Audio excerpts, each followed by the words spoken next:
once again.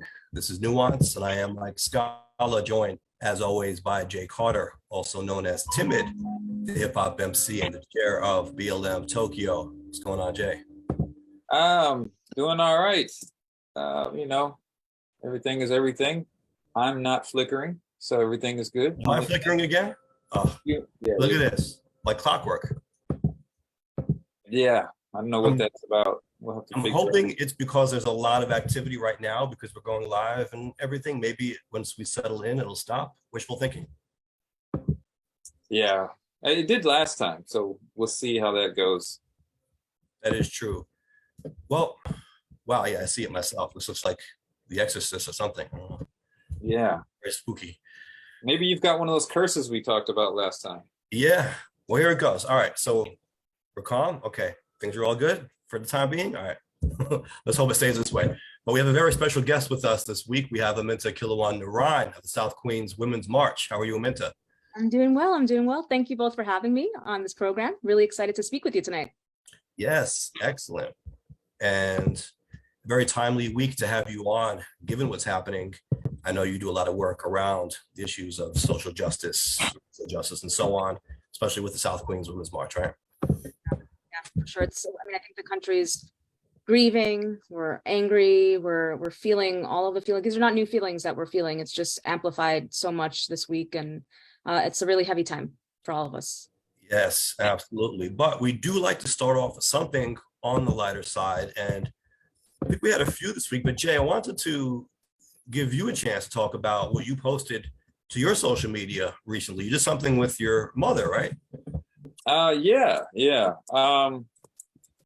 We went to the Jefferson School African American History Center, and there was a talk by Alelia Bundles, who is the great-granddaughter of Madam C.J. Walker. And Madam C.J. Walker was known as the first female millionaire in the country, a Black woman. She started a hair care line, and this was back in the early 1900s, late 1800s. That was her time period.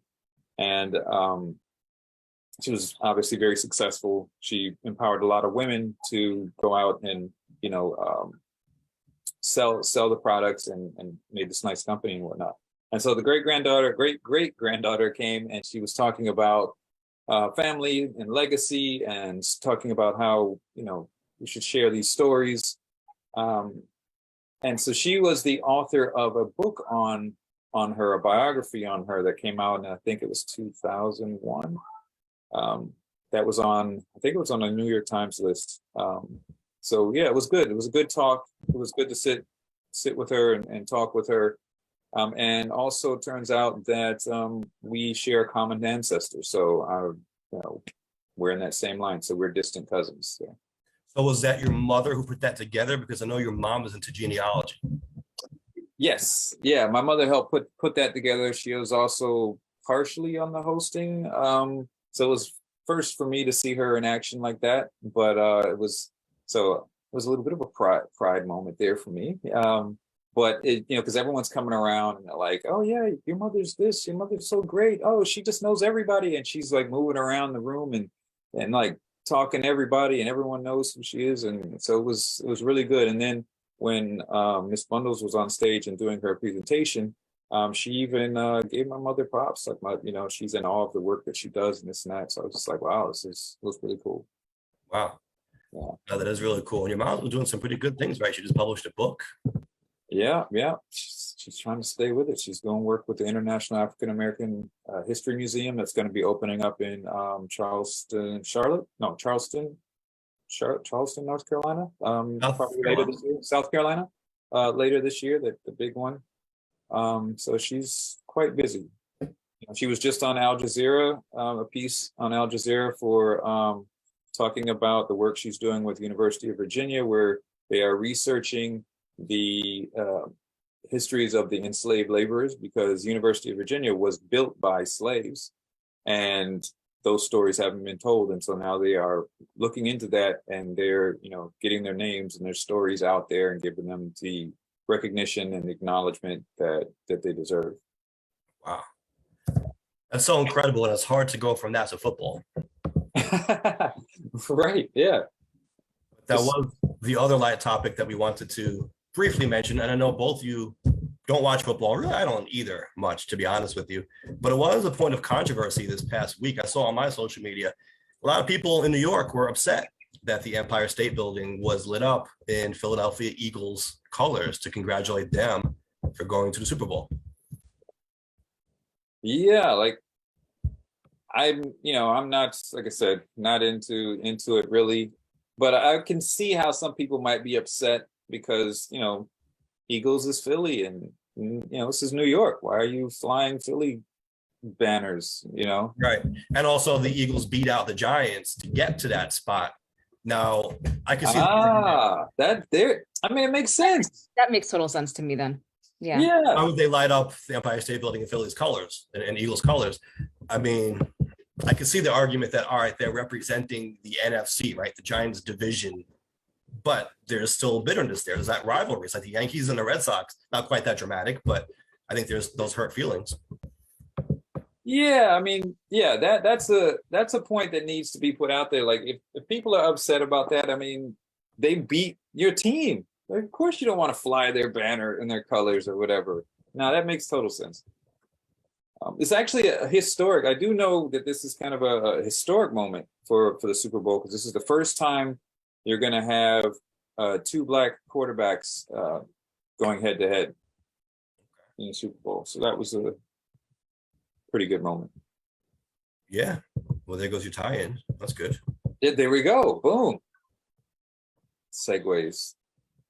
I'm so curious as to why they did this. I know the Empire State Building tends to light up in all different colors to celebrate all different things going on, but I mean, this is New York. Why would you show a rival team any love? Yeah, I don't know. I have no idea. I mean, there'd be, are you going to wear the T-shirt of, your opponent in the next election? But that's what I'm saying. It depends on the circumstance, who it is, what they represent, right? I mean, if let's say it's a Democratic primary, maybe, right? Like maybe you might want to get behind the nominee depending on who it is, what they stand for. So I mean, I can see that. Like, all right, we didn't get the Super Bowl spot, but we're going to support the team from our division who did. But sports doesn't quite work out the same way, especially when they. Yeah. Well, your team was going to get there, and now you're let down that they didn't. Someone else did. Keith Thomas, New York City Council member, actually tweeted, as the representative for the Empire State Building and a diehard Giants fan, let me be on the record saying this is absolutely ridiculous. Yeah, I wonder what the thought process is behind that. I think someone should make some calls, get on that. I wonder if it's the kind of thing where it was a pay to play thing, where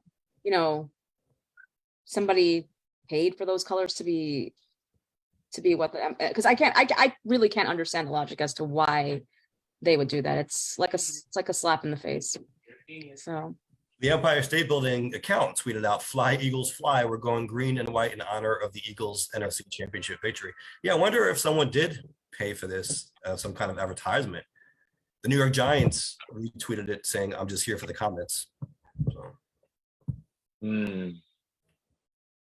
Apparently the New York City's Department of Sanitation uses the same colors, green and white, and so they encourage New Yorkers to pretend that the lights were supporting them. That's funny, especially because sanitation's had a rough season. Maybe that makes sense too. They put out a tweet. They put out a tweet, said, "For anyone who finds this treacherous, traitorous, and unforgivable as we do, just pretend it's green and white for New York's strongest. We take out the trash every day, and next year that'll include the Eagles." Oh, okay. They also turned it the Chiefs colors because they're the AFC champions, the other team in the Super Bowl. And so I guess they're trying to give both sides their shine. And they tweeted, the Empire State Building account tweeted, "That hurt us more than it hurt you. We're now lit for the Chiefs in honor of their AFC championship win." So I guess they're just celebrating both teams who made the Super Bowl. I wonder if the NFL paid for this. I don't know. Apparently, according to the Empire State Building's website, they planned in advance to light the tower in support of whichever two teams won the NFL conference championships. So maybe there's just trying to be a sportsman-like gesture. Trying to get some publicity and attention. They knew that was going to be controversial. Come on, yeah, especially when they beat their team. Like if it was completely unrelated, like yeah. Wow. I'm with people that are enraged. I'm triggered now. Outrage. Yeah. Well, So I'll be triggered. yeah, right. No, look, there's enough in the world, I think, that we should be triggered about. And maybe not this so much, but this is more fun. I can see the back and forth on something like this, but that's more playful, I would hope. There are a lot more serious topics going on. Of course, Memphis has a spotlight this week and probably beyond. But before we talk about that, because I think it's related, I wanted to get into what Aminta has been working on in a couple of areas. Obviously, you're with the South Queens Women's March, and you do a great job with that. But you're also involved in redistricting and making Diwali a public holiday, right? Yeah, so I wear a lot of different hats in the community. Those are some of them. In addition to founding and directing South Queens Women's March, I also co-founded an organization called Sadhana, which is a Hindu organization. Mike, you're familiar with it, because beach cleanups at Jamaica Bay. And it was through Sadhana many years ago that a few of us got involved in advocacy around Diwali as a New York City public school holiday. Obviously, it'd be really ambitious to make it a public holiday for everyone, and I think that's the ultimate goal, but baby steps, right? And it hasn't happened yet. We have spent many years advocating, mayor after mayor, and the mayor has the power to make school holidays through chancellor's regulations, and hasn't yet done that. Eric Adams came to the neighborhood and said he would, on the campaign trail, that he'd do it on day one, as soon as he got into elected office, and we're still waiting. So Aminta, I saw a press conference recently with the mayor standing, and it seemed like he was doing a victory lap on that. So what was that about? I think it was a bunch of baloney. But that's just that's my opinion. So I was there. I read that there was going to be a press conference the night before in one of the mayor's press releases, and I decided to show up there because the language of the press release was that there was going to be an announcement about reasonable accommodations for students who celebrate Diwali. And just for some background to what is Diwali itself, Diwali is the festival of lights. I'm Hindu, so I celebrate it by worship. I'm a Sanatan Hindu, so that's a specific type of Hindu. So I celebrate it by lighting these small lamps called diyas, some of which you'll see at Jamaica Bay as well, and worshiping the goddess Lakshmi, who's the goddess of prosperity and wealth. It's really the Hindu New Year for our faith tradition, but we're not the only faith tradition that celebrates Diwali. Sikhs celebrate Diwali, Jains celebrate Diwali, Buddhists celebrate Diwali, and they call it by different names. So it's a major holiday. It's one of the biggest holidays on the Hindu calendar specifically. So it makes sense that we would want to have a day off because, in order to fully celebrate and observe the holiday, you need the day off. But anyway, you asked about the press conference. So went to the press conference and was really listening carefully as to what the announcement was going to be, because my hope was, given that the mayor had promised this so many times, I'm going to give you Diwali, I was waiting for that. And ultimately the announcement was that Jennifer Rajkumar, who is a state assembly person, was going to be introducing a bill to make Diwali a public school holiday.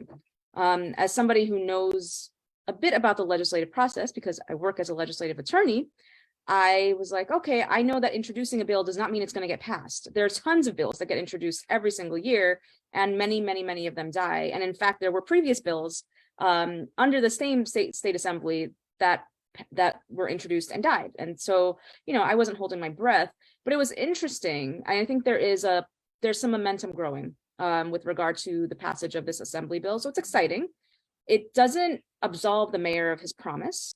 I think he kind of just passed the buck and said, hey, Assemblywoman Rajkumar can take this. And there was a lot of misinformation as well. ABC News and NPR and all these different major news outlets publicized that Diwali was in fact going to be a public school holiday in 2023. And I'm like sitting here, that's not true. It's just an introduction of a bill. That doesn't mean that it's going to happen. Yeah, that relates to the poll question, the fact that we had about the media not always apparently taking their responsibility seriously.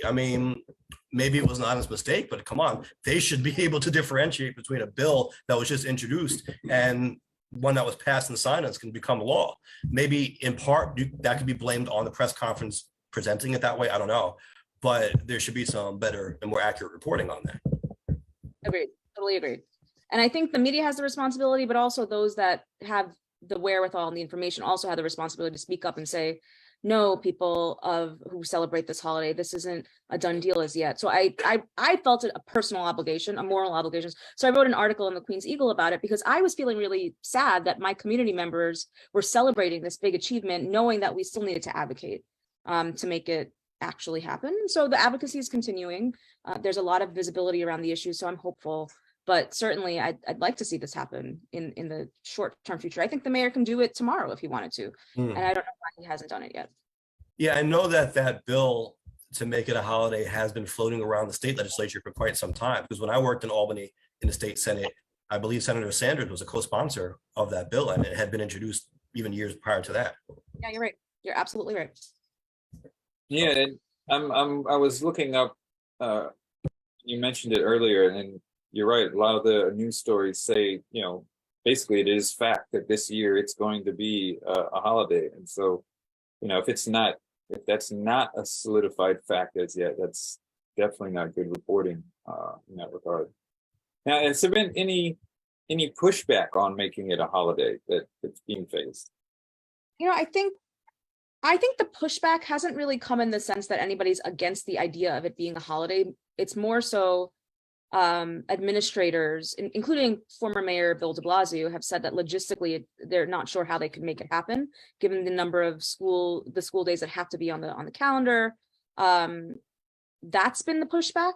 And the other layer of the pushback is, well, you as a community, are you able to demonstrate that your students will actually take off on the holiday or not? And I think that's a very weak argument.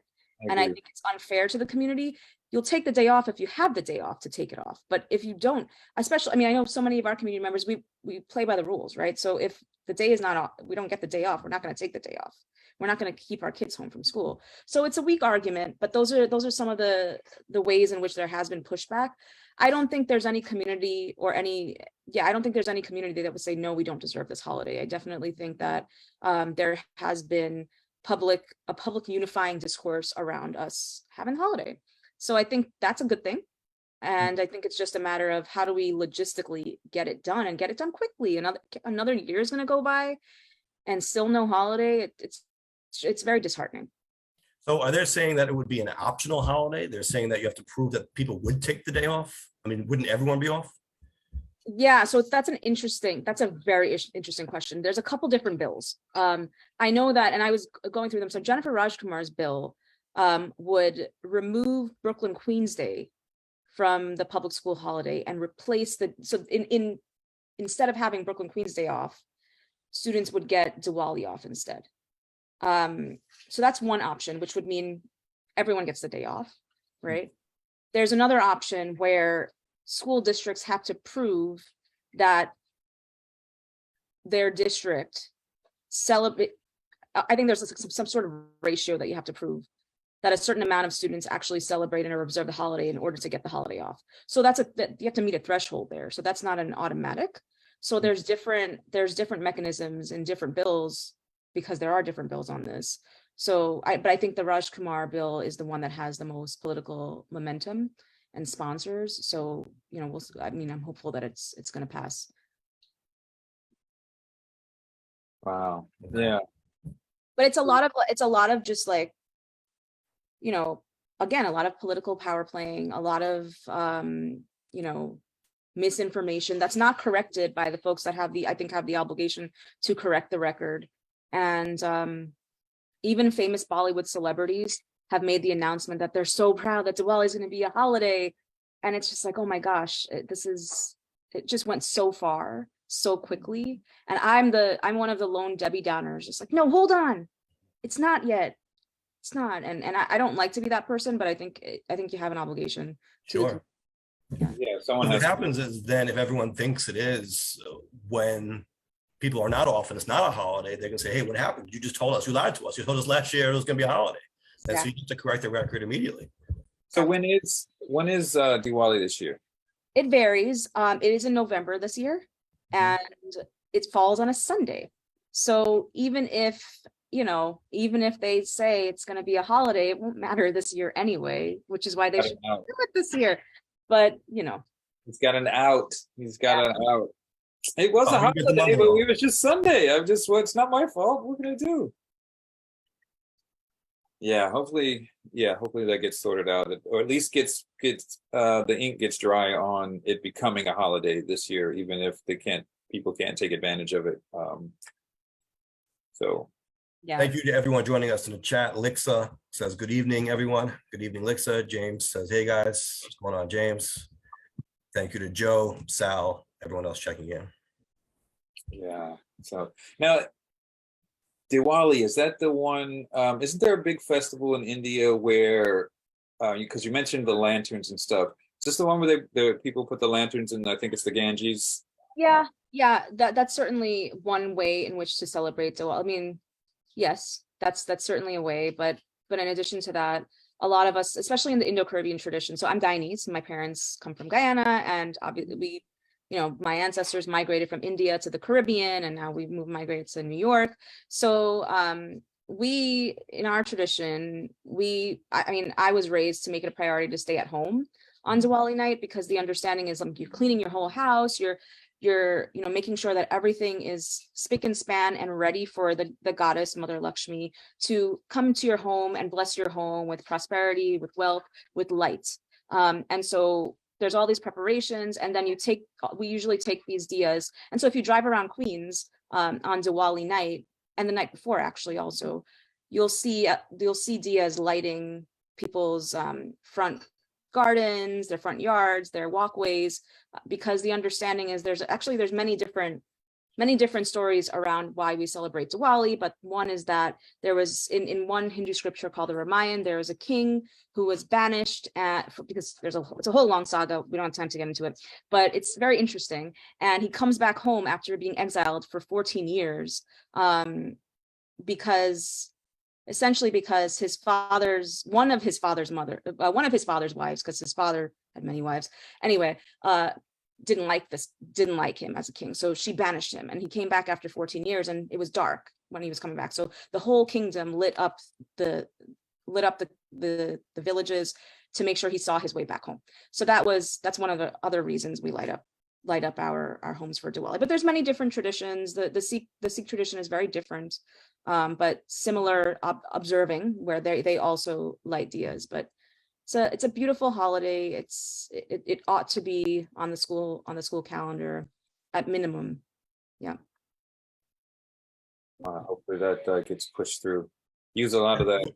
It would also go a long way towards teaching about other cultures too, right? So it's not just for people who celebrate it, it's to show everyone that, hey, this is New York City. We celebrate all different types of cultures and traditions here, and we embrace the multicultural society that we have. It's a good teaching tool for children as well.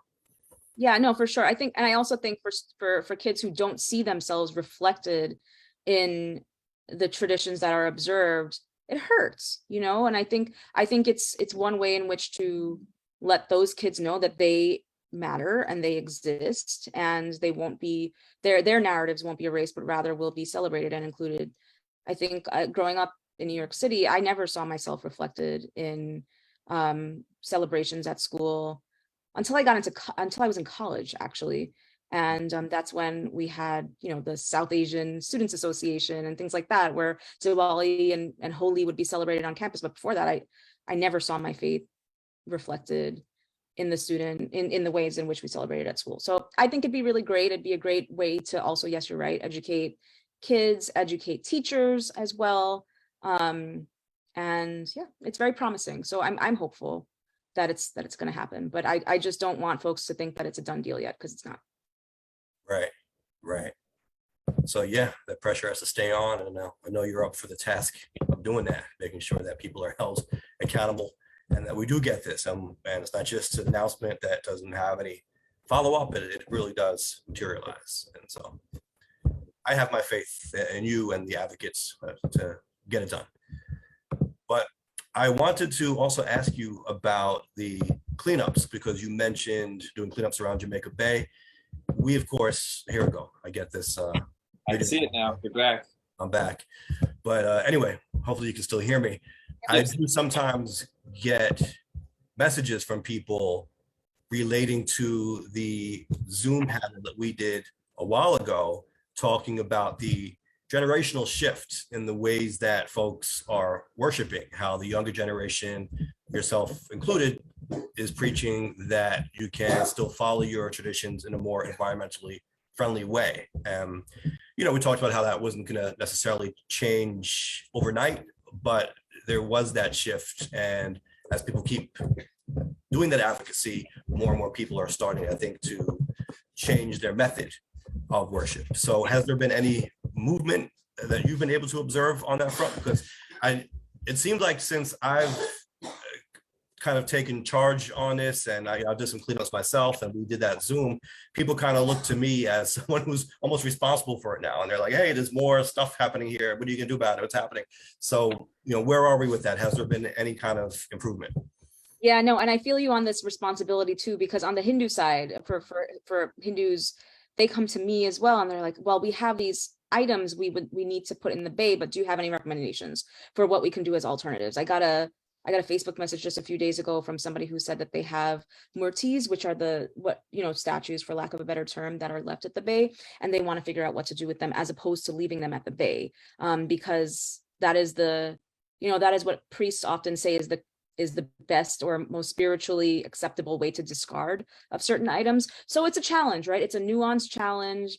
I will say that, I mean, we work really closely with Sadhana, and the Park Sadhana is the other organization that I co-founded, and it means faith in action. And so that is what we live by. And the Park Service has let us know as well that they have seen a change in the physical footprint that's left at Jamaica Bay as a result, not just of the cleanups, because remember, we don't do the cleanups during the peak winter months, but there aren't as many offerings being left in that type of way. And I do think a big part of it is because there's a change in the narrative as far as what's acceptable. I think the hardest part of all of this is getting priests involved and advocating as well, because it's one thing for me as a relatively young person who's not, I'm perceived as a faith leader on the one end, but I'm not clergy, right? And so I have no say in how we practice the faith from the Hindu tenets that other people, especially from my parents' generation, might say, you don't have the authority to talk about this, right? But so we bring in the pundits, the priests who do have the authority, and they agree that the scriptures don't require the types of practices that folks have culturally came to feel are required of them. And so making sure that those priests are also telling their congregations or telling those who are worshiping with them that they don't have to do this. I think that's really key, and that's been part of the hard work behind the scenes that people don't really see. Cleanups are visible, and you do see us out there in the beaches trying to clean up, but that's the hard work that takes dialogue, and it takes time and takes years. But we're getting there, and I think we are seeing a change. Yes, and that's very important to point out, because it seems like anytime there's one instance of something being left behind, it's like, oh, I guess all your efforts failed. But no, this does take time, and you do have to look at the aggregate data even and look at, okay, is it slowing up? Are people changing the ways of their ceremonies? I mean, this is not something that's just going to change 1, 2, 3. It is really a generational thing, and I think people are sometimes looking for that quick, easy solution, but unfortunately, this is really more of a long-term proposition. It is. And I also want to flag another thing that's important. It's that we can't just blame the Hindu community for the litter that is at Jamaica Bay, right? I think it's easy to do that. And it's easy to otherize the community, especially when we're talking about awareness. People don't know what the value is in some of the items that are being left there, or the intention behind why those items are left there. So there's this quick reaction and quick judgment against those individuals. And I think we have to come together as a community, regardless of our backgrounds, regardless of our race, regardless of our religions, to understand that we need to be environmental stewards for the places that we love, including Jamaica Bay, and treating it like the sanctuary it is, and coming together as opposed to judging one another. So that's my hope too. Yes, no, absolutely. And it's worth pointing out that when you do the cleanups, as we've seen, most of the litter really is just people throwing trash, maybe off the bridge or whatever, and it just washes up on the shore. But it's not religious trash. It's just candies, wrappers, or whatever it is. People just litter, right? Just people need to stop littering. And let's realize that that's really, if you're looking at the volume, that's the biggest problem. Exactly. No, it's true. And when we clean up, that's exactly right. Yes, you'll find Hindu offerings, but you'll also find beer bottles, and you'll find socks, and you'll find like tarp or fishing materials and things like all of these need to be uplifted too, because it's not just the Hindu community, but there's a lot of blame cast towards the community, I think in part because of a lack of awareness about what the items are and what they mean. And right. And I think when it's in something like that, the danger is that since there are, for those items, they can be tied to a specific practice. So when people want to complain about it, they can cite something instead of just general litter, right? And then so the blame might get, an unfair share of the blame might be put on a certain practice or certain communities because that's something that can actually be named and pinpointed. Yeah, I totally agree with you on that. You're on point for sure with what you just said. Lixa in the chat says, the next cleanup, can you please post the information on the pages? Yes, definitely want as much help as we can get. Wait till it warms up, man. It's too cold to be out there.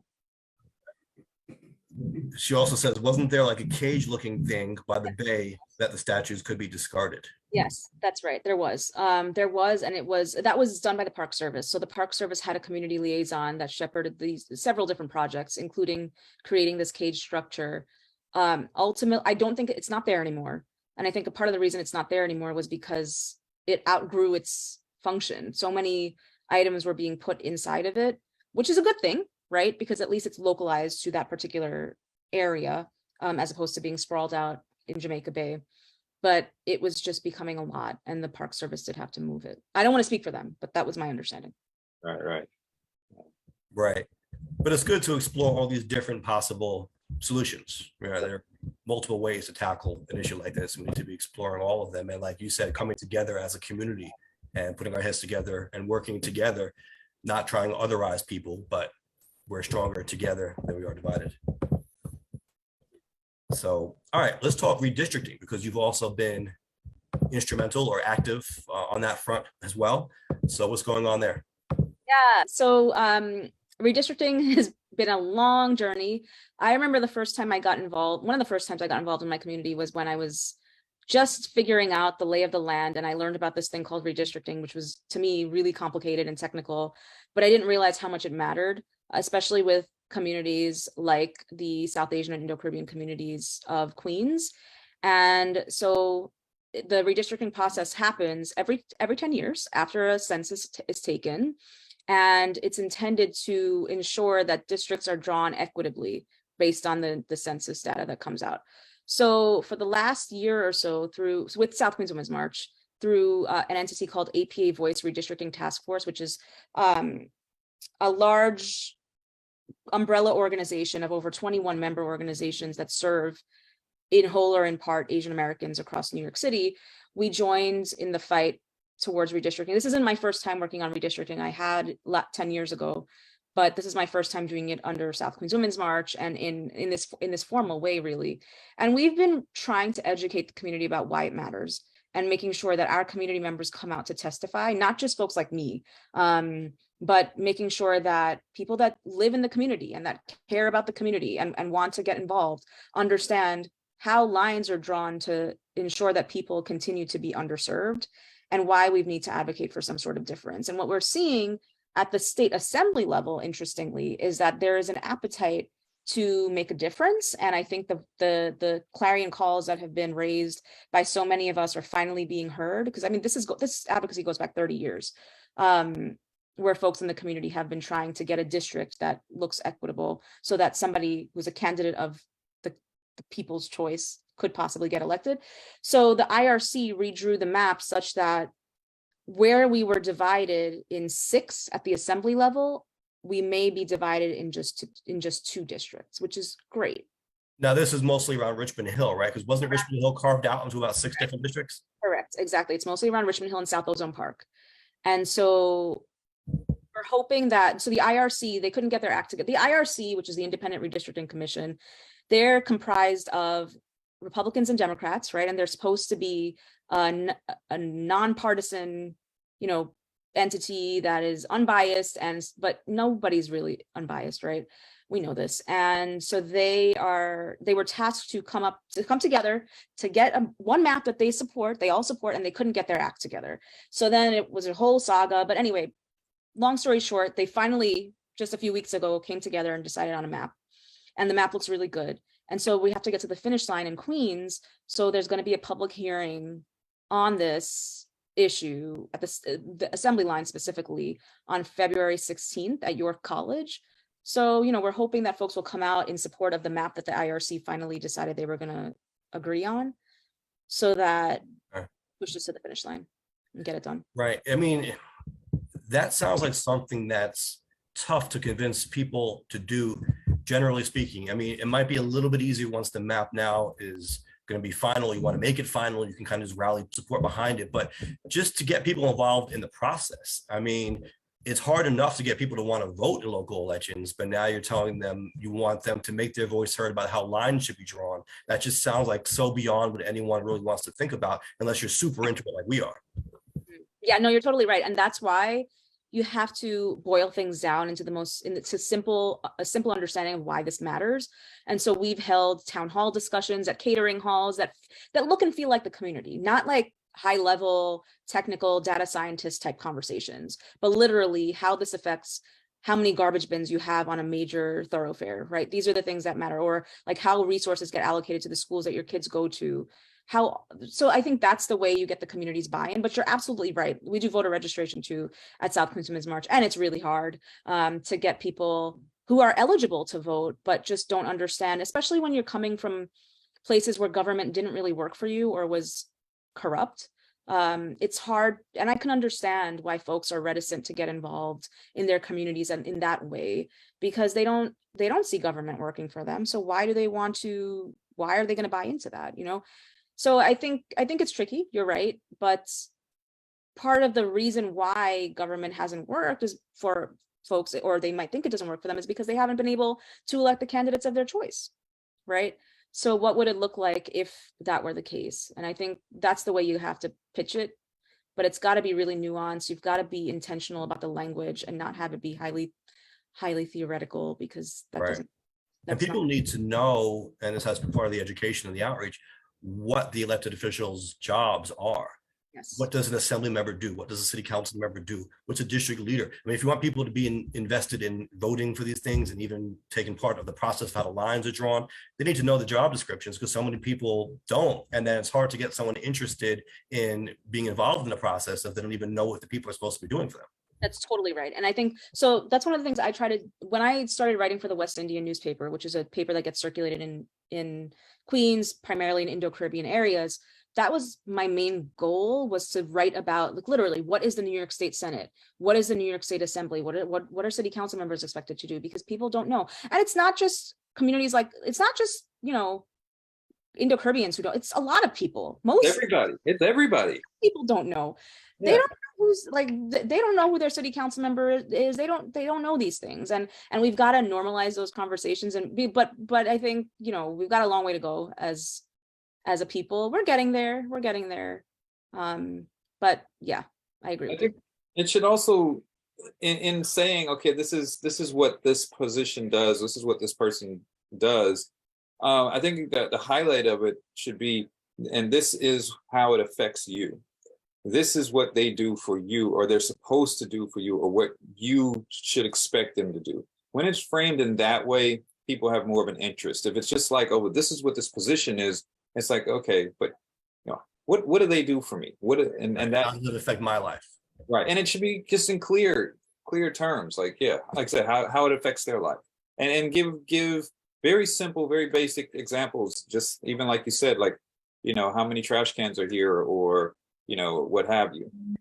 Yeah, exactly. Like, I think folks oftentimes, for example, people that run for city council, like, immigration issues are not like, no jurisdiction over immigration issues, right?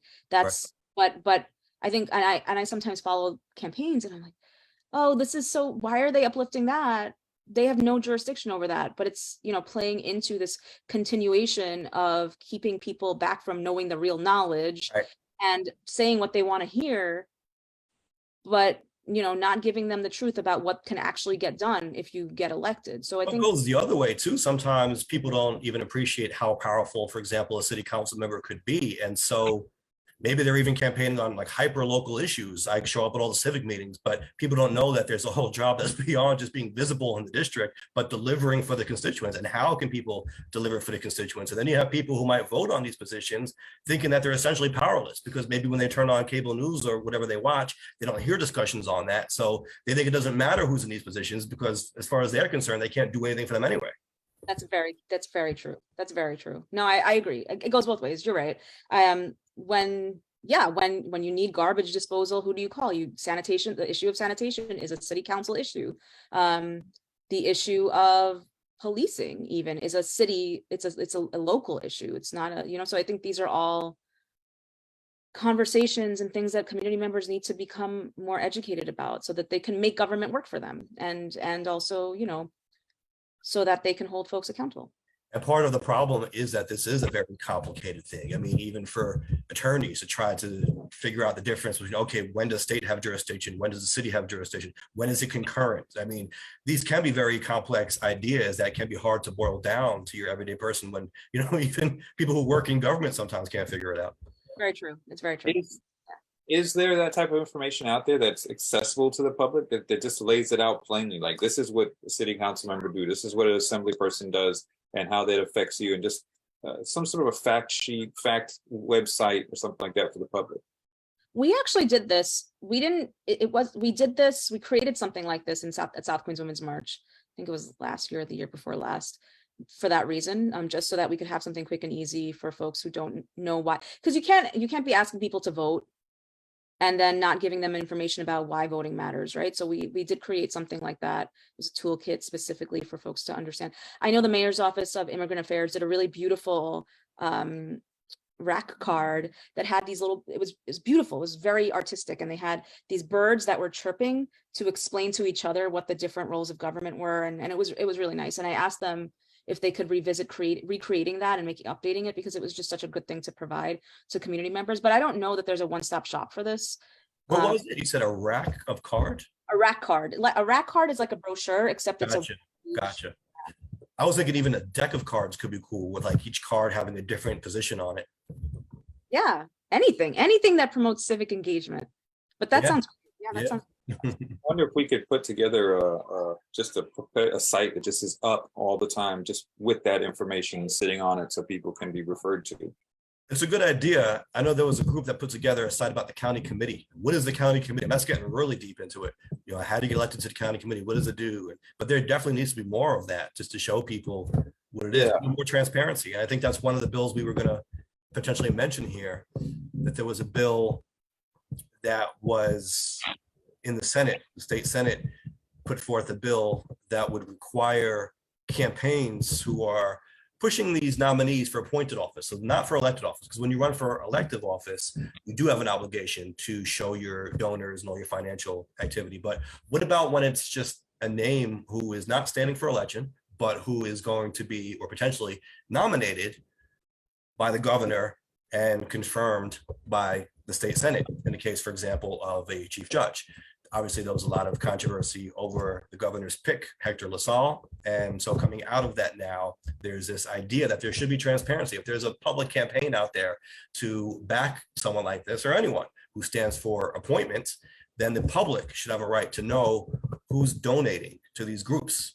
I think that makes sense, because as we just talked about, more transparency is a good thing. That's how you get people more engaged in the process and have them not feeling so disenfranchised and cut off from it. Absolutely. Let's talk about that. Sounds like something that needs to be out there. Yes, absolutely. And we also need to talk about what happened in Memphis. Obviously, it's a big national topic, and it's one that keeps coming up in various forms, unfortunately. Jay, I know you said you were looking at the video, as many of us did. What are your initial thoughts coming out of that? Again, his initial thoughts. It kind of, to some degree, harkens back to even as far back as Rodney King, of course, George Floyd, of course, Eric Garner. It just, how is this still something that keeps happening and allowed to happen? So there were 5 officers, I believe, that were initially fired and charged. Another 2 have been relieved of duty. And then I believe there's 3 EMTs who were negligent in their duties in this scene that have also been relieved. So there's a lot of people involved here, and it's not something that should ever happen. And it's pretty disgusting. I mean, I don't know if you've seen the videos.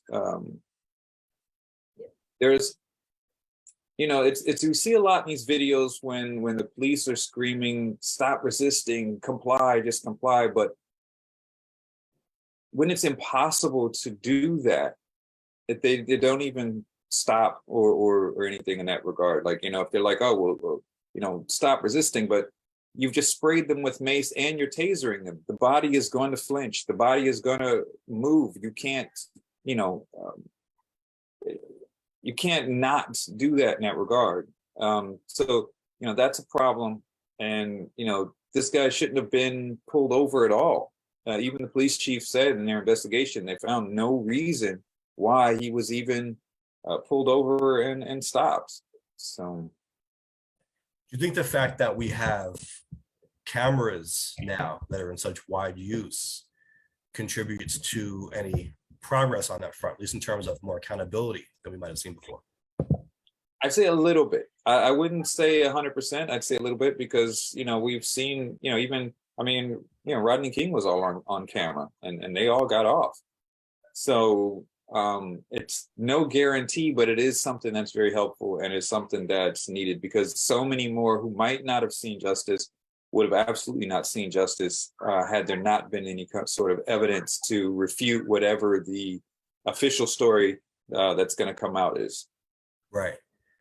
And I think that is important in terms of getting the public to respond, because it's one thing to report on something and to say what happened, but showing it is, I think, how you get that emotional response that's sometimes needed to make a change. I mean, it reminds me of the Vietnam War. I know reporters were criticized sometimes for showing how graphic and gory that could be, but that's often attributed to how the public really decided that enough was enough when they saw how bad it was. Right. And I think that was what kind of motivated not only the country, but the rest of the world to get involved with what happened with George Floyd. It's because everyone saw this happen. And, they saw this man losing his life, screaming out to his mother. And we see this again, the same one. This guy was not too far from his mother's house, and he is, again, screaming for his mother while he's asking, pleading. So these types of videos can go a long way to help. It just still, we're seeing the fact that it's happening again is that it even still, it falls on deaf ears a lot of times. And, people get motivated, but, either the system ignores it, gives it a pass or whatever. And I think even more so than the police officers that were charged, and we're seeing this is probably at record pace that these police officers were charged. It usually doesn't happen that quickly, if at all. But the police chief needs to be looked into as well. I know she did come out and say there was no reason for them to be stopped. She also, I guess her officers are being held accountable. But if you're looking at the talk from people in Atlanta and people in Memphis that have lived under her service, they're not surprised at officers under her command doing something like this, because she has been involved in other incidences similar to where she formulated something called the Scorpion Unit in, I believe it was Atlanta. And this was known as a violent unit that did violate people's rights. And the media hasn't really picked up on this yet. It's slowly starting to come out more, but these officers don't just do this overnight. There has to be a culture of that. Some of this comes top down, that this is allowed. And I'm seeing a lot of officers or some officers even, I saw on Twitter one talking about how in her service, like how this is disgusting, but in their service, what they're trained is your only job is to come home at night, regardless of what it is, regardless of what you have to do to somebody else. That's your only job. And it's, you know, that does not set up the right environment for dealing with the public. So it sounds like part of what you think needs to be the solution is change in the way that training is done. Absolutely. Absolutely. Not only change in the way that the training is done, change in what's expected of officers, change in how the police department periphery benefits or, you know, doesn't benefit off of what happens with the police officer and law enforcement.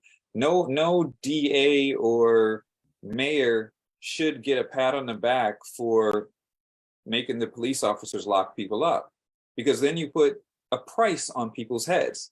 No one's career should be benefiting from that, right? This is completely different. Police officers also shouldn't have to deal with things that aren't in their purview. You know, people are getting called, cops get calls for things like, you know, your cat is stuck somewhere. Like, no, let them do their job, get some of this extra stuff off their back. And what we're seeing a lot of times is that when people get frustrated about crime, they get frustrated about different things, and it seems a lot of things get shoveled off to the cops. Okay, well, we'll just put more police on the streets and we'll have them deal with it. But that's not what they're trained for, right? You want them there when there's, you know, serious violent trouble. Well, when there's mental health stuff, you want mental health professionals out there, right? When your cat's in a tree, well, then you get your own ladder. But, you know, we've got to make sure that we're not putting too much on their plate. We want to make sure that the training's being done right. We want to make sure that evaluations of people who are trying to be police officers are being conducted in the way that they should, so that they're weeding out people. We want to make sure that bad actors and people who have had, you know, discrepancies or issues in some departments, don't allow them to go to other departments. You know, cops are being fired one place for excessive abuse, but then get picked up in another one. Like, these things shouldn't be happening. The whole culture around it is a problem. So. Yeah, so if I could also chime in, I think yes, please. Fundamentally, we've got to question whether the system works at all, right? Like, we talk about body cameras. What do we need? Better body cameras? Is that going to change? Is that going to change the public discourse around this? We're talking about like tasing as opposed to guns. It's still a problem. It is. It's still an issue, whether it's a less deadly weapon. Someone can get hurt regardless, and it's really the system, the fundamental ways in which cops are trained to be cops. It's also like in this case, there's this question about like police reform and diversity, because the cops in this particular with regard to Tyre Nichols were Black, and this question of, well, does diversifying the police system actually make it function better or safer? And I question that. I question if I think the fundamental nature of the way in which cops are trained to be cops, the fundamental nature of policing in of itself is set up to oppress Black and brown people. And that's always been my view. And so it doesn't even matter whether you try to diversify the system. And I think when we think about reforms, okay, is adding more cops on the scene, is that going to help with regard to crime? We look at places like New York City, right? I know, this mayor has made it a priority to put more cops on the street, but is that making the city safer? We don't know. And Jay, to your point, you're absolutely right. When we think about people in mental health crises, putting a cop to respond to that is not de-escalating the situation. It's escalating the situation just because of the perception of what cops represent. I think sometimes it becomes an unnecessarily antagonistic situation when it doesn't have to be. And so when we're thinking about these issues, we've got to have nuanced conversations about them, because otherwise we're on slippery slope. And then even when we think about things like qualified immunity, right, where cops can get off because they were on the line of duty, it's just, I think when you're going to your job knowing that that's an option for you, you're more likely to end up in situations where you are violent. The accountability is not there. So we've got to think about all this. It's really, really infuriating. And and Let me sad. ask you, And it doesn't have to be this way. No, It can be done. I Right. mean, most other countries don't have this problem. Yeah. So it's clearly a culture that's being taught in the policing. Go ahead. You said one so something. let me ask you, so I know you touched upon diversifying the police force and how the problems are much bigger than that and they're really structural problems. But I do wonder if that could also help in some areas, not that it would solve the entire issue, but if it could make a difference. For example, locally in Ozone Park, we have been advocating for officers who can speak the language, speak Bengali, for instance, because maybe then they would be able to communicate more effectively, and maybe there might be a level of trust between officers and the people they're supposed to serve. Now, of course, just doing that alone isn't going to solve anything, but could that be one piece of the puzzle to kind of increase that community spirit and that engagement that we're looking for, as opposed to it being, like you mentioned, too often adversarial? yeah, I think possibly, right? I think for sure, but you know, language accessibility is one piece of it, and making and feeling comfortable around, like if you're in a domestic violence situation, right, and somebody and a cop comes in who speaks your language, that's a good start, but certainly it doesn't change the culture, right? And it doesn't also change the perception of what cops represent to certain people. And so I think there needs to be a whole overhaul of what the system represents in order for it to function in a way that people feel safe, and in order for cops to not feel like they are entitled to, you know, violate people. Right. I think you know, you can, and I think, you know, even if it's your own kind, it doesn't make a difference. That hierarchy is still that, and that perception of hierarchy is still there, such that danger and violence occurs. So I think, yes, there's ways to reform, but there's got to be like fundamental foundational Right. fix. That's a good point. I mean, it will be a good thing to get a cop who speaks your language. It would be a great thing to get someone who speaks your language and is trained and equipped to handle the problem that you have, which might not Well, be a situation. Yeah, and I think to speak to that point, yes, getting someone that looks like you, or getting someone that understands your community or speaks the language is all very good. I mean, if there's a person from, let's say, the suburbs, and their whole life they've heard about how dangerous the inner city is, and then they get placed in the inner city, and they're going to be on high alert. Everything's going to look like a danger. They're not going to see this community as a community. They're going to see it as something completely different, and it could be vice versa as well. So, you know, it can help in that regard, but just speaking the language, just being from the community, doesn't change what they're taught, doesn't change the culture of policing and the training. And this kind of also speaks to one of the questions that's in the chat right now, because people are talking about how, okay, how does this relate to discrimination or white supremacy or racism, because all of these officers were Black? It's structural, just like the laws were. I mean, it doesn't matter who's enforcing them. It's the way the system is set up. Absolutely. If this is what you're trained for, this is what you're trained to do, then it's going to come out. Does the face on, you know, behind the gun or behind the taser is not going to matter that much if you're falling in line with what the culture is, with what is being taught. And so it becomes a structural issue that really is where you need to make the change. Yeah, and I think we have to look past the fact that these officers happen to be Black, right? Because again, I do think that there is a white supremacy element to this. I do think that white supremacy is very much deeply entrenched into policing culture at large, regardless of if a Black or brown person ends up in the police force, right? That, and I don't think it has to be that way. I don't think it has to be that way, but I think by and large it is, and we have to be open and honest to have these conversations in order to make a better world for each other. So, Right. And people get in and they can, you know, it's in that world. Black and brown people are usually seen as less than, right? They're not necessarily seen as the same human as someone white. And this is where the white supremacy part comes in, and that's structural, right? And that can be taught. You know, you can get away with doing this if that person's last name is Ramirez, whereas you wouldn't be able to get, you know, if it was, I don't know, Smith or something in that regard. And so they learn this. And even though they could be, you know, someone that's the same race as them, or even from the same community as them, that can be overwritten through the training, right? It's just like, you know, some person that you went to school with, and they get on the police force. Now they've got a badge, you know, they've been bullied their whole life, or they've got whatever their feeling of like superiority and power, and then, you know, now they can enforce it, you know.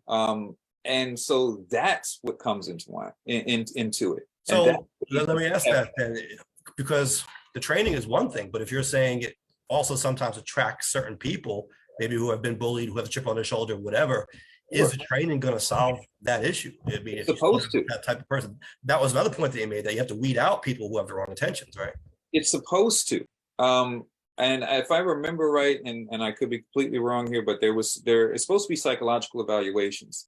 But a lot of times, from what I've read, they're not being conducted, or they're not being, the recommendations aren't being listened to as they should. Maybe because it's short staffing or whatever it is.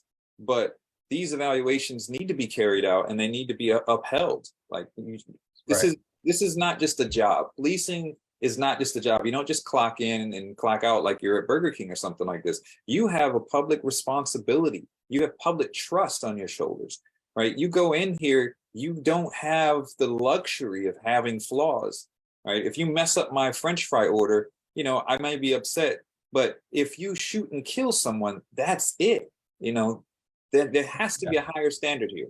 Right. And this is baked into the cake. I mean, this really transcends only policing, although you might see it maybe more prevalently, but I'm sure you've seen the studies of children being asked to pick a doll, right? And even Black children tended to pick the white doll because it's just baked into the cake of our society. And so it doesn't matter on some level if the officers are Black, it's just part of the system that we live in. Right. Absolutely. Absolutely. And in the chat, Litz is asking about if anyone's spoken with someone in NYPD who's actually grown up in the project, and after years in the department became jaded because of everything they see. I couldn't name specific names, but there have been police officers who have been interviewed and been talked about these types of things, especially Black police officers who say that when they take that uniform off, they go back to feeling scared and nervous around police, because that police officer is not going to see a cop when they're out of uniform. They're going to see a Black man walking around, and that's where the problem becomes. So this is hopefully everyone gets cleaned out and they can turn that department around, because we need to stop seeing this happen over and over again. It should not be acceptable on any level. They shouldn't be killing anyone, period. They shouldn't be violating anyone's rights, period. And I think Aminta even brought up, you know, even the tasers. They're too quick to use the tasers. You're all highly trained. What are you doing? You're going to trade to tasers and guns because you don't want to be inconvenienced. Like, I'm sorry, get over it. This is where you're at. This is your job. This is what you signed up for. And you can't just fire first or get aggressive first. Even military soldiers in war zones have to wait until they get commands to be able to engage like this. Like, this is absolutely ridiculous. We should not be living like this. We should not be dealing like this. I've seen, and being in Japan is a different type of society.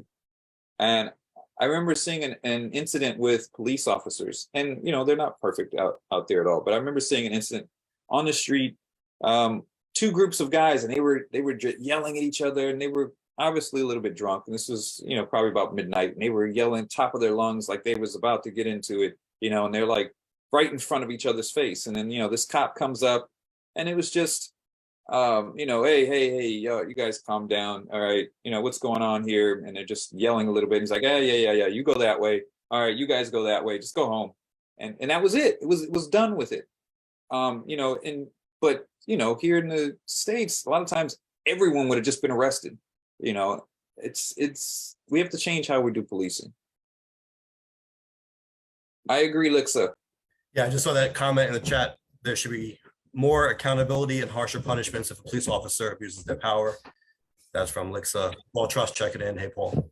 Yes, I've often said, I say it again, and I say it every time. I think police officers and even politicians, you should get double the time that the general public would get for whatever crime you're committing, because you have, not only do you know better, but you have the public's trust in your hands, and you have that responsibility.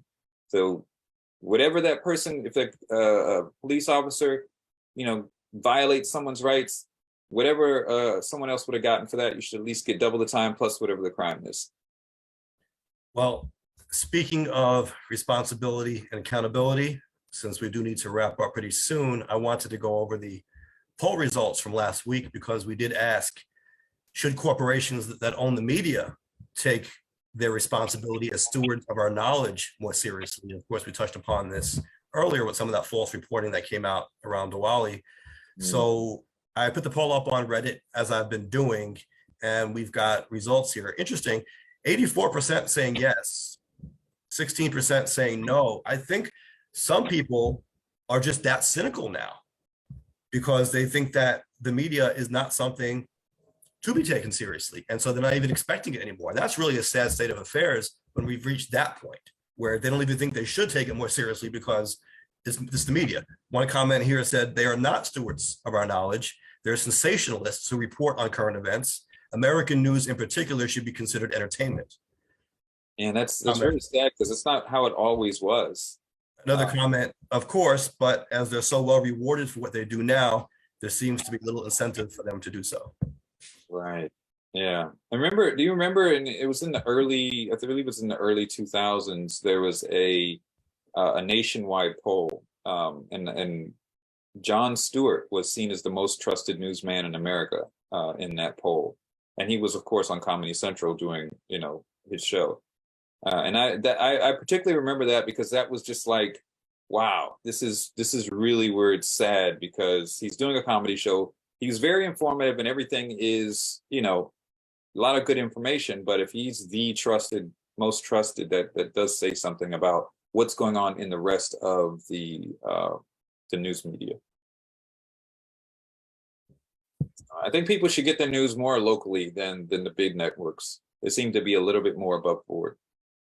Right. And that's something we've talked about on different levels, even when it comes to local officials having a more direct impact on your life than the national ones. But, when you turn on TV, you might not see that. If you read the big media outlets, you might not see that coverage, but that really is where it matters more. I think the same could be said for local news. You really want to know what's going on in your neighborhood, which is really what affects you the most in your day-to-day life. Pick up a local newspaper if they have one where you live. Yeah, and I think it also, a lot of people have brought up the point that some of this changed when they created the 24-hour news cycle, like these networks like CNN and MSNBC and all these that stay on 24 hours. And now they've got to fill up time. And so not only they've got the same news stories being reported over and over again, but now you've got the pundit shows that are fine to have and they're great to have, but oftentimes they're presented in such a way that makes it look like they're real news programs instead of just speaking programs. Right. Whereas with local news, you've got like your hour in the evening or 90 minutes in the evening to get out, and you don't have time for all that. It's just the facts. This is what happened. Boom, which is what people need to stay informed and what we need to get back to. The 24/7 news cycle really is why news became entertainment. People started watching that instead of sports or instead of TV shows. That just became another show that they watched on TV. And I think that it has become a problem for us. Yeah, absolutely. Absolutely. Journalists should report the news and let people make their own opinions. Yeah, it should be. That's just what it is. It shouldn't be this bias. It was a comment in the chat. And so what would be interesting to me, and I wonder what's actually being taught nowadays in journalism ethics courses, if this is the type of journalists that they're producing. It almost sounds like an oxymoron now, right? Right. Yeah. And yeah, exactly. Absolutely. So, all right. Yeah. Do you have any? Wait. Hold on. We do have a member of the media here. The Aminta writes articles for the newspaper. Do you have any? So I don't want to say I'm a member of the media because I am very slanted in my views. Right. But see, here's the But thing. that's part of the issue, right? But I don't purport myself to be a journalist by any. Yeah. The columnists were always around. We always had columnists. You always had the editors, editorial, where there was a slant or there was the personal opinion of the writer in there, and that was a part of it. Now it seems like that's become the front page versus being the column on the side. Yeah, very true. And by the way, earlier today, in fact, I was in court in Manhattan, the New York State Supreme Court in New York County, arguing a case about where the First Amendment clashes with defamation laws. And it was about the media and the slanted articles that they sometimes try to pass as news. And I won't go into too much detail on it, but that's what I was in court arguing about today, a $10 million case. I mean, this is happening everywhere now. Should have brought the poll to the judge. Right? Exhibit A. Yeah, this is what people in Reddit say, Your Honor. So, yeah, it's hopefully we can do something about that. I know we had this, put the poll up also on the Instagram, and we got several comments on it, and there was several cynical comments, basically just giving up that there was nothing that we could do at this point. It's so far gone. They just kind of gave up on trusting the media. Well, last topic, because we do have to go shortly, but you had sent me an article about a proposal to ban e-bikes, right? Yeah, there was a New York lawmaker. Bob Holden, council member. Sorry? Council member Bob Holden. Right. He wants to ban those e-bikes that I guess people see around town. And he represents Queens, Ridgedale, Glendale area. Said he introduced a bill, and he wants to get those off of the streets. He says they're a scourge in the city and led to people disregarding traffic laws, resulting in injuries or death. Lithium ion fires that have killed several people and injured hundreds, and a feeling of disorder on our streets and sidewalks, and a diminished quality of life. Now, is it that bad out there? Well, it is pretty bad, but I would just ask, why couldn't we enforce traffic laws against these folks before going right to the ban? I mean, have we tried that? Have we tried ticketing people? No, we haven't. And I agree with you 100%, Mike. I think we need to see what that looks like and have the same rules apply to them. Right.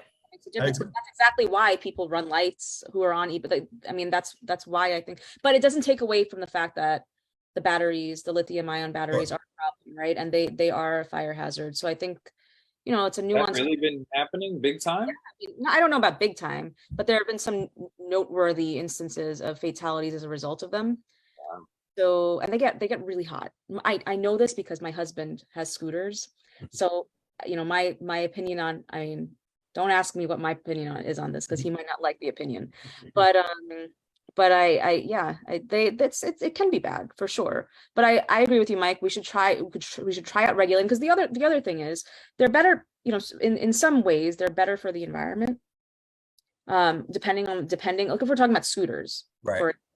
They're better for the environment than cars are, arguably. So I think, and they're cheaper for folks to get around with. So there's a lot of nuance to this. Nuance is what this. That's right. You've said it a couple of times. You said it 3 times. I didn't do it intentionally, actually, but I just realized I did it. All right. So I agree. We should try to regulate before we. Now I've seen, like, they're not a thing out in Japan, or at least not in the area where I'm at, that I've seen. But since being here in this town, and it's a college town, driving around town, I just see them everywhere, just in random places, just like someone just leaves them on the sidewalk. Maybe they're done with it and they just leave it and walk off, and they just seem to be littered all over the town. Like there's no real rhyme or reason or any sort of organization or structure to where you return them, or what happens, or how that even works. Like, are you seeing that in New York as well? Yeah, you do see that, but it's mostly people just ignoring traffic laws, and not just people on e-bikes. I mean, people on bicycles as well. I mean, people complain about that, and sometimes it feels like there's this clash between drivers and pedestrians, or drivers and non-drivers, drivers of cars and drivers of other vehicles. And, I think that everyone should be held accountable, and everyone should have to follow the laws of the road. Right? We share the road. This is New York City. It isn't just drivers. It isn't just pedestrians. It isn't just people on bikes. It's everyone. But I think everyone should have to follow the law, and we should be enforcing the law equally on everyone. Yeah. Just today I was grabbing lunch. I work near City Hall, and I was trying to grab lunch, crossing the street. I was abiding by all the rules as a pedestrian. I almost got run over by somebody on a scooter. So, it's a real thing, and they're everywhere, left and right. So what's the law say? Like if she would have just clotheslined that person that almost hit her, like she'd be safe, right? I think this should be allowed in that regard. I mean, what you think and what could actually happen might be two different things, but I understand the sentiment. Yeah, I mean, and I've seen, like I said, for example, we were driving and we had the stoplight, and I looked over, and just on the corner, there were just 3 of them just laying there on the sidewalk. No one was around. They just get left just around. It's just very weird to see.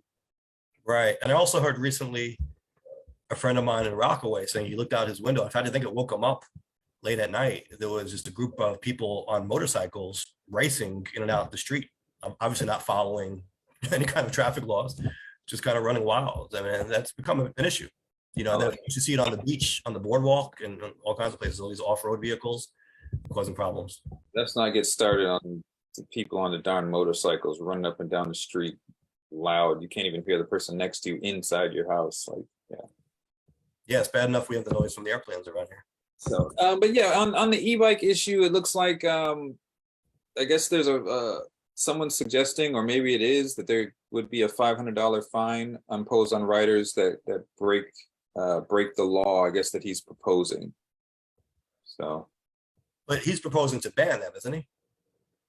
Yeah, well, to repeal, he introduced a bill that would repeal city regulations that allow e-bikes and scooters to be driven throughout the 5 boroughs. Right. So I guess if someone is riding on one after that, it would be a $500 fine. But that's just anyone who is riding on an e-bike. So that's right. The idea of holding them accountable to the traffic laws we have now. Right. That just skips that. He's just like, no, let's just go ahead and ban them.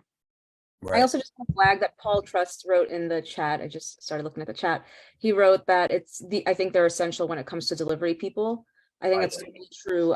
They've opened up an entirely huge avenues for working people to get where they can get, put food on the table, right? Literally for those that benefit from Uber and DoorDash, et cetera, and for those who are working to deliver, for delivery people. So we've got to also think about unintended consequences and how banning would affect so many people and so many families. Right. And I think, Aminta, you're right, that the first step should be to hold them accountable to the traffic laws that are there. So, that they can exist, and those people that do need them for those purposes, have access to them. Right. More enforcement, better licensing, insurance, maybe. I mean, you have to start looking into treating folks as if they're driving cars, Sorry to hear that, Paul. Paul says his daughter got hit by an e-bike rider when she was crossing the street as she was supposed to. So why don't we make that the poll question of the week? We can see what the people think on this one. Should we make it New York City only or more broad? Because when we put it on Reddit, I think we get responses from outside New York City as well. Can make it more broad. Okay.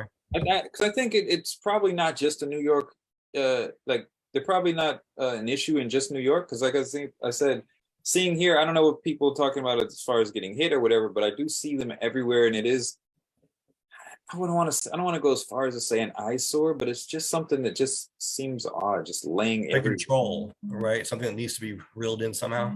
Something like, isn't there like a place where you park them when you're done? Like, I don't know. I mean, I don't know how it works, but I don't know. So, okay. So do we just want to ask if people agree that they should be banned? Yeah, sure. Go for it. All right. Well, yeah. The poll question of the week is, do you agree that e-bikes should be banned? Simple enough. Simple enough. Sure. All right. Well, it's about time we wrap this thing up, and we like to give our guests the last word. We call it the bottom line. So Aminta, anything that you wanted to mention to our viewers, it could be about what we talked about or even beyond, whatever's on your mind. Aminta Kilawan Narine, thank you for joining us. And what is the bottom line? I think we just got to love each other harder. I think that in any job that we choose to take on, we've got to put love at the forefront of what we do. And I think the world will be a better place if we do that. And I know that sounds so lofty, but I really think if we center that in the work that we do, things will change for the better. Well said, and I agree with that. Good. And that also that kind of ties into what our theme seems to be for the year, which is do better. Do better. Yeah. So I think that would definitely go a long way to change some of the things that's going on that we're dealing with. Absolutely. And Jay, of course, we like to let people know where they can find us. Yes, they can find us on YouTube at Nuance Show. Go there, subscribe. If you've got something to say, you agree or disagree, leave comments down there. Also, if you do podcasts, we are wherever podcasts are. So you can look it up, iTunes, Spotify, Amazon, all of those places. And go there, subscribe, and get the show on there. We're also on Instagram. Pop into there and follow and say hello. So, and then of course we're here every Tuesday at 7 p.m. Yes, indeed. Thank you again, Aminta. Thank you, Jay. Thank you, everyone, for checking us out. Great conversations as always, and we will catch you next week. Thank you both so much. Thank you for everything. Bye-bye.